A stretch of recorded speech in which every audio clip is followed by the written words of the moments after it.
جلسه مقامات اجرایی حکومت دولتی شهر دوشنبه دایر به نتیجه های رشد اجتماعی و اقتصادی شهر دوشنبه در سال 2021 و وظیفه ها برای سال 2022 برگزار گردید.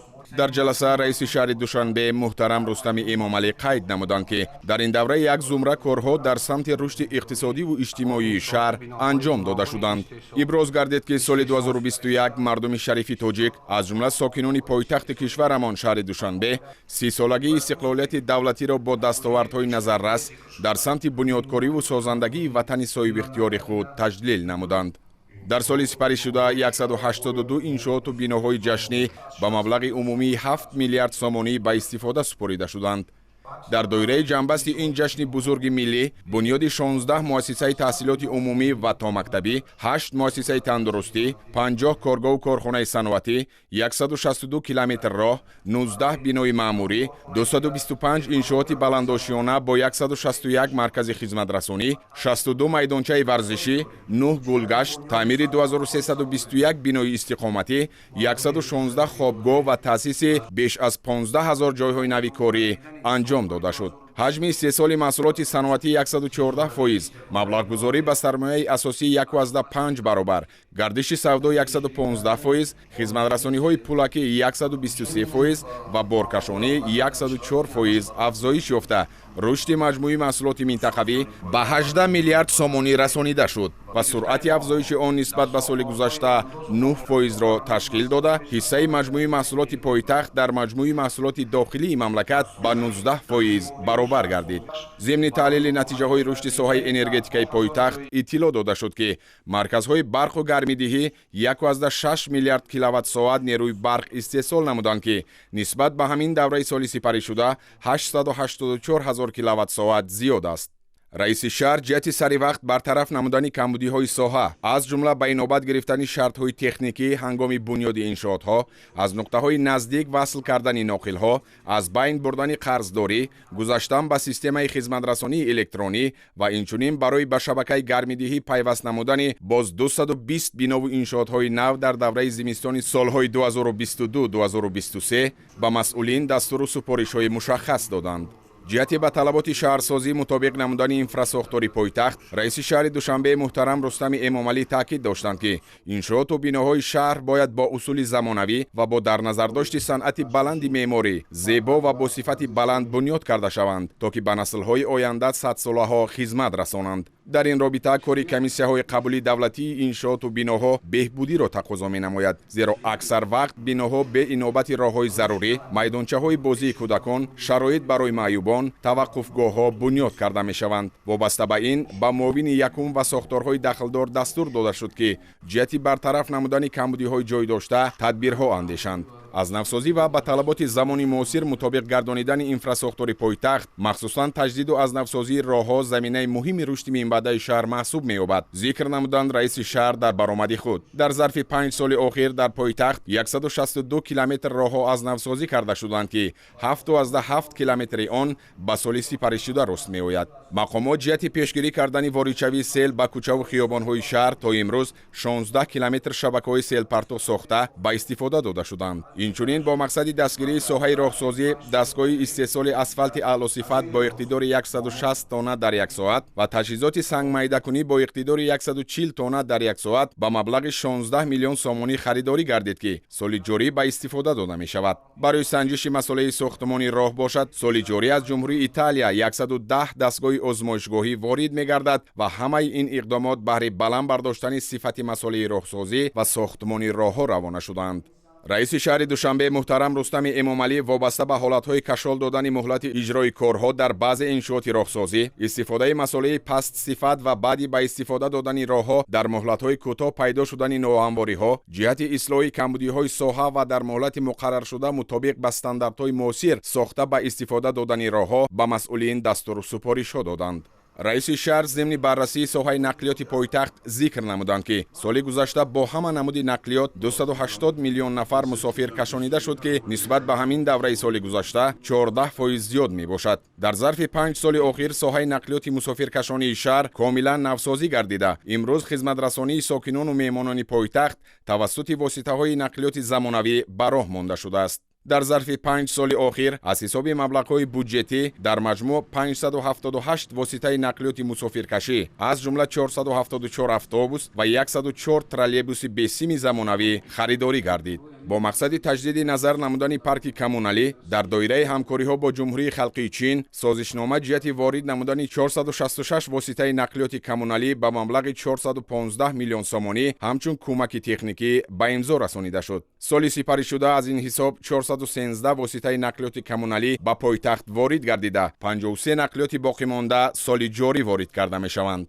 муҳтарам Рустами Эмомалӣ ҷиҳати боз ҳам беҳтар ба роҳ мондани хизматрасонии мусофиркашонӣ ба сокинони ва меҳмонони пойтахт ба муовини соҳавӣ ва дигар сохторҳои дахлдор дастуру супоришҳои мушаххас доданд. таври раиси шаҳри Душанбе иттилоъ доданд, таи 5 соли охир дар шаҳри Душанбе 27 муассисаи таҳсилоти миёнаи умумӣ бо 45 000 ҷойи нишаст дар дубаст ва 12 муассисаи томактабӣ барои беш аз 2000 тарбиятгиранда мавриди истифода қарор дода шуда бо ҳамин мушкилоти чандинсолаи соҳаи маориф яъне норасоии ҷойи нишасти хонандагон пурра ҳал гардид. давоми соли 2021 7 муассисаи таълимӣ барои 15 000 ҷойи нишаст дар ду баст бо тарҳи замонавӣ бунёд гардида ба истифода супорида шуд. ҳоло дар шаҳр сохтмони боз 22 муассисаи таҳсилоти миёнаи умумӣ бо 40 000 ҷойи нишаст ва 19 муассисаи томактабӣ идома дорад. дар 3 соли охир ба муассисаҳои таҳсилоти олӣ дохил шудани хонандагони муассисаҳои таҳсилоти миёнаи умумии пойтахт ба 80% расидааст. соли сипаришуда хонандагон дар олимпиадаҳои ҷумҳуриявӣ ва байналмилалӣ фаъолона ширкат варзида сазовори 773 медал гардиданд.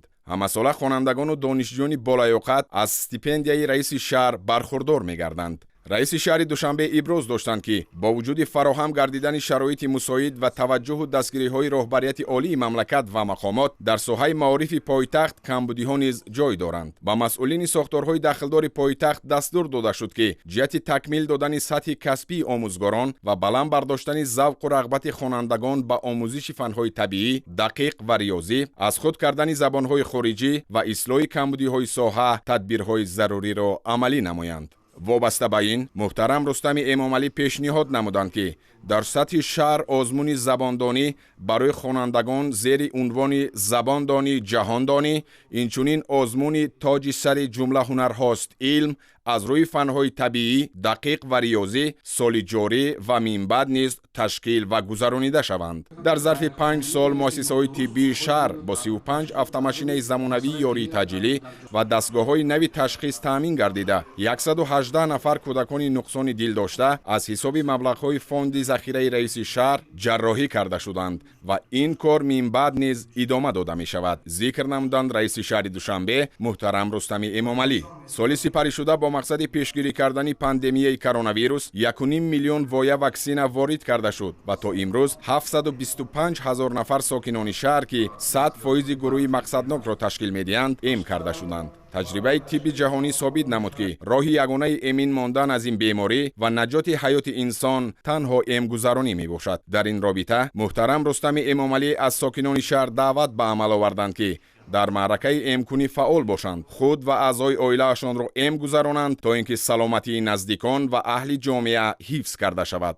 ба сохторҳои дахлдор дастур дода шуд ки аз моҳи феврали соли 2022 эмкунии навбатӣ ва пурраи сокинонро оғоз карда дар баробари ин корҳои фаҳмондадиҳиро доир ба риояи қоидаҳои беҳдоштӣ вусъат бахшанд. аз мавзӯоти дигаре ки аз ҷониби раиси шаҳри Душанбе таҳлилу баррасӣ гардид, ин баланд бардоштани мақоми занону ҷавонон ва нақши онҳо дар ҷомеа, мусоидат ба таҳсилу касбомӯзӣ ва таъмин намудани онҳо бо ҷойи корӣ буд. ҳоло дар пойтахт бунёди як қатор иншооти муосири варзишӣ аз ҷумла варзишгоҳи бузург бо 30 000 ҷойи нишаст ва 135 майдончаи варзишӣ дар назди биноҳои баландошиёна бомаром идома доранд. дар зарфи 5 сол дар пойтахт 262 майдончаи варзиш ва бозии кӯдакона бунёд карда шуд ки имрӯз сокинони пойтахт аз ҷумла ҷавонону наврасон аз онҳо босамар истифода карда истоданд. варзишгарони шаҳр дар мусобиқаҳои бонуфузи шаҳрӣ ва ҷумҳуриявию байналмилалӣ ширкат варзида соҳиби 9000 медал гардиданд. соли сипаришуда дар доираи эълон гардидани шаҳри Душанбе ҳамчун пойтахти фарҳангии иттиҳоди давлатҳои мустақил дар соли 2021 зиёда аз 300 чорабинии гуногуни фарҳангиву сиёсии шаҳрӣ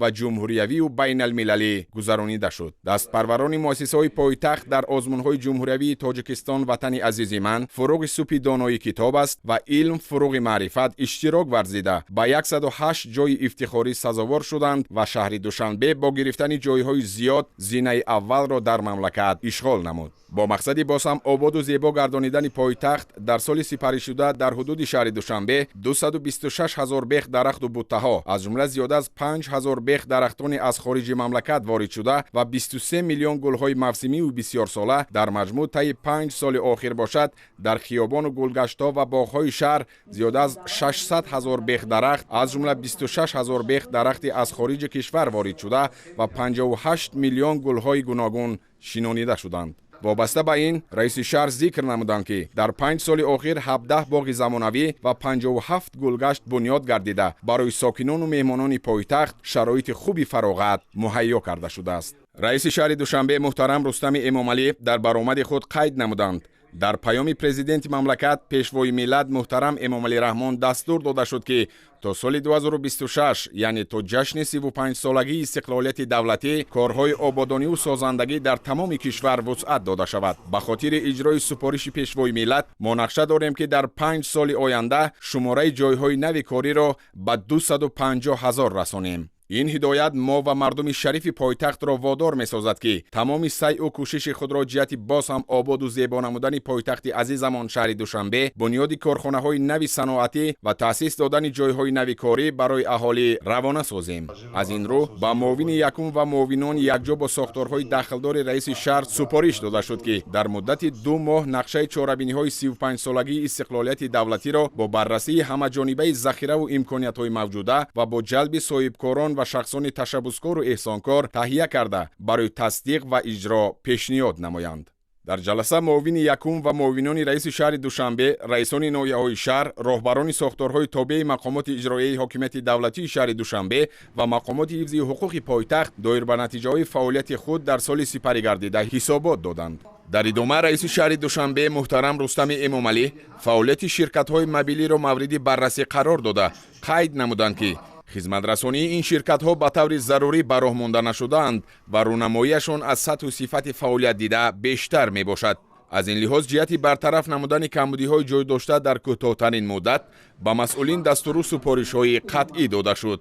мақомоти ҳифзи ҳуқуқ ва тартиботи пойтахт вазифадор гардиданд ки баҳри таъмини волояти қонун ва амният, ҳифзи ҳуқуқу манфиатҳои шаҳрвандон, пешгирии ҷинояту ҷинояткорӣ чораҳои бетаъхир андешанд.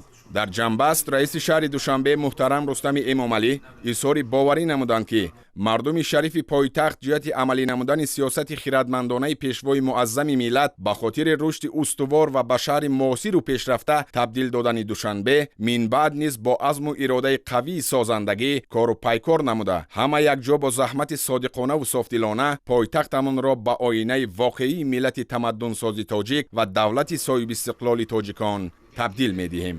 пас аз муҳокимаи ҳамаҷонибаи фаъолияти сохторҳои шаҳр дар соли 2021 қарори дахлдор қабул гардида вазифаҳо барои давраи минбаъда муайян карда шуданд.